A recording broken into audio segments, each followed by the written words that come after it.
পুনরুত্থান সপ্তাহ মঙ্গলবার। প্রথম পাঠ শিষ্যচরিত 2 অধ্যায়, পদ সংখ্যা 14 এবং 36 থেকে 41।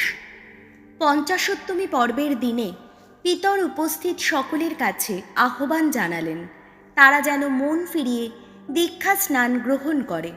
পঞ্চাশোত্তমী পর্বের দিনে পিতর 11 জন প্রেরিত দূতের সঙ্গে উপস্থিত সকলের সামনে দাঁড়িয়ে বলে উঠলেন, সমগ্র ইসরায়েল বংশ এই কথা সুনিশ্চিত বলে জানুক যে তোমরা এই যে যিশুকে ক্রুশে দিয়েছিলে, ঈশ্বর তাকেই করে তুলেছেন প্রভু, তাকেই করে তুলেছেন খ্রিস্ট। এই কথা শুনে সেখানে উপস্থিত লোকেরা তখন মর্মাহত হলো। পিতর ও অন্যান্য প্রেরিত দূতকে তারা জিজ্ঞেস করল, ভাইয়েরা, আমাদের তাহলে এখন কি করা উচিত? পিতর উত্তর দিলেন, তোমরা এখন মন ফেরাও এবং পাপের ক্ষমা পাবার জন্যে তোমরা প্রত্যেকেই যীশু খ্রিস্টের নামে দীক্ষা স্নাত হও। তাহলেই তোমরা পাবে সেই ঐশ্য দান, স্বয়ং সেই পবিত্র আত্মাকে। কারণ সেই দানের প্রতিশ্রুতি দেওয়া হয়েছে তোমাদের উদ্দেশ্যে, তোমাদের সন্তানদের উদ্দেশ্যে এবং দূরে যারা আছে তাদের সকলেরও উদ্দেশ্যে। আরও অনেক কিছু বলে তিনি তাদের কাছে জোর দিয়ে আবেদন জানাতে লাগলেন, তাদের উৎসাহিত করতে লাগলেন। তিনি বললেন, এই কুটিল প্রজন্মের কবল থেকে নিজেদের রক্ষা করো। যারা তাঁর বাণী শুনে সাড়া দিল তাদের দীক্ষাস্নাত করা হলো। সেই দিন 3000-এর মতো লোক শিষ্যদের দলে যুক্ত হল। প্রভুর বাণী। শাম সঙ্গীত ধুয়ো।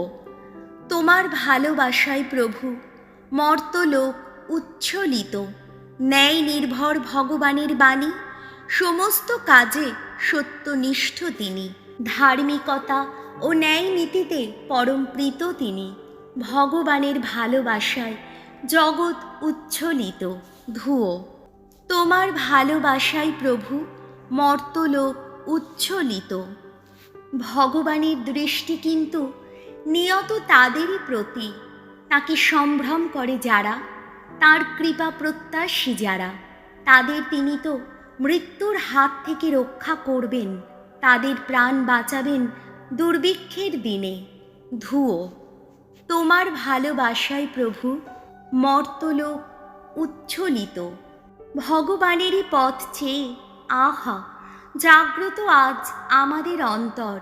তিনি আমাদের সাহায্যদাতা, রক্ষা ফলক তিনি। ওগো ভগবান, আমরা যেমন তোমাতে রেখেছি আশা, তেমনি তোমার কৃপাও আমাদের ঘিরে রাখুক। ধুয়ো। তোমার ভালোবাসায় প্রভু মর্তলোক উচ্ছ্বলিত। বাণী বন্দনা। জয় মৃত্যুঞ্জয়, জয় তোমারই জয়। এই তো সেই দিন, ভগবানের বিরচিত দিন। এসো আমরা এই দিনে আনন্দ করি, করি উল্লাস। যোহন রচিত মঙ্গল সমাচার 20 অধ্যায়, পদ সংখ্যা 1 এবং 11 থেকে 18। প্রভুর শোকে বিহল মারিয়ার কাছে পুনরুত্থিত প্রভুর দর্শন দান। রবিবার দিন সকালের দিকে অন্ধকার থাকতেই মাগদালার মারিয়া যিশুর সমাধি স্থানে এলেন। তিনি দেখতে পেলেন সমাধি গুহার মুখ থেকে পাথরখানা সরানো অবস্থায় রয়েছে। সমাধি গুহার বাইরেই দাঁড়িয়ে তিনি তখন কাঁদতে লাগলেন।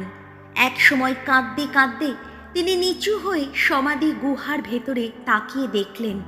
তখন তিনি দেখতে পেলেন যিশুর দেহটি আগে যেখানে শুয়ে রাখা ছিল সেইখানে এখন বসে আছেন সাদা পোশাক পরা 2 জন স্বর্গদূত, একজন মাথার দিকে আর একজন পায়ের দিকে। তারা মারিয়াকে জিজ্ঞেস করলেন, মা, তুমি কাঁদছো কেন? তিনি উত্তর দিলেন, ওরা যে আমার প্রভুকে তুলে নিয়ে গেছে, আর আমি জানি না তাকে ওরা কোথায় রেখে দিয়েছে। এই কথা বলার পর তিনি ফিরে দাঁড়ালেন আর দেখতে পেলেন সেখানে দাঁড়িয়ে আছেন স্বয়ং যিশু। তবে তিনিই যে যিশু তিনি কিন্তু তখন তা বুঝতে পারলেন না। যিশু তাকে বললেন, মা, কাঁদছো কেন? কাকে খুঁজছো তুমি?